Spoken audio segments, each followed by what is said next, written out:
You will face darkness, not once, but again and again. Your mind will break before your body does.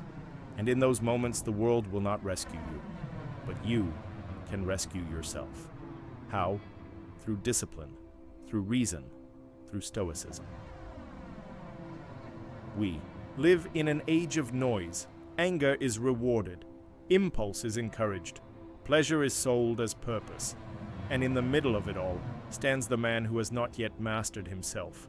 That man breaks, but the Stoic endures. And if you've never studied Stoicism before, this is where your real life begins. There was once a man named Marcus Aurelius. He was emperor of the most powerful empire on earth. But more importantly, he was a servant of reason. In his meditations, he never wrote to impress the world. He wrote to keep himself from falling into it.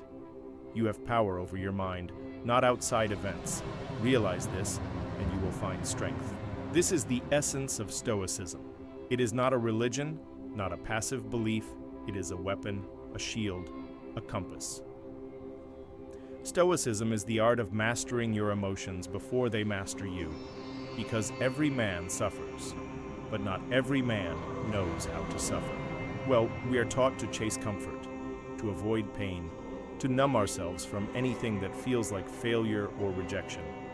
But the Stoics, Seneca, Epictetus, Marcus Aurelius, they taught the opposite. They taught us to train for suffering, to welcome discomfort, to see misfortune not as punishment but as fuel.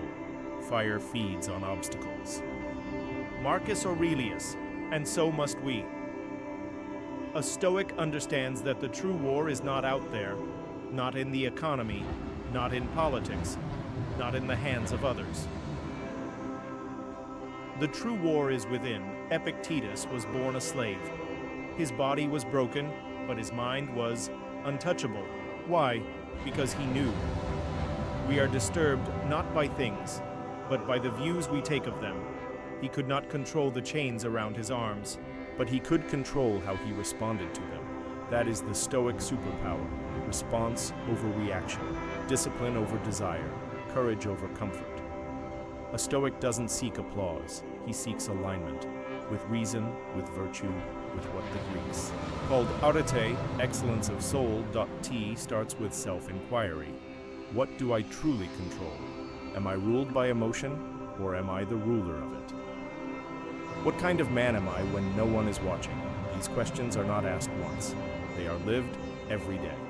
This is what modern researchers might call emotional resilience, delayed gratification, or mental toughness. But the Stoics called it philosophy, love of wisdom not as theory, but as practice. To become a Stoic is to die before you die, to let the weak, impulsive, addicted version of yourself fall away. As Seneca wrote, we suffer, more in imagination than in reality. The fears that grip us are phantoms.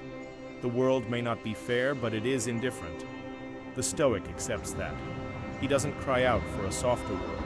He becomes stronger instead. We must too. There is a reason ancient warriors studied Stoicism.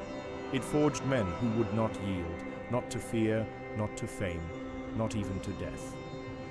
We are not emperors, not philosophers, not warriors on a battlefield, but we are men, and every man will be tested. We will face betrayal, heartbreak, humiliation, loss. And when that day comes, it won't be our talent that saves us. It will be our training. Training in thought, training in stillness, training in self-control. That is what Stoicism gives us, a path out of chaos, a guide through pain, a discipline that never leaves us, no matter what the world takes away.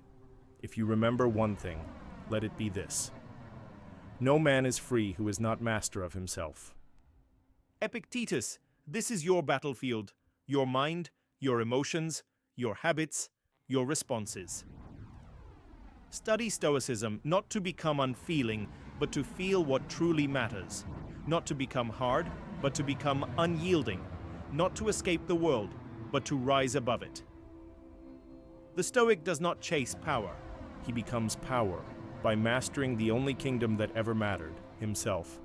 So if you are ready to stop blaming the world, if you're ready to stop running from the pain, if you're ready to become the kind of man you were meant to be, then open the meditations, read the words of the ancients, and begin your war within. We are not here to be ruled by impulse. We are here to endure, to overcome, to become stoic.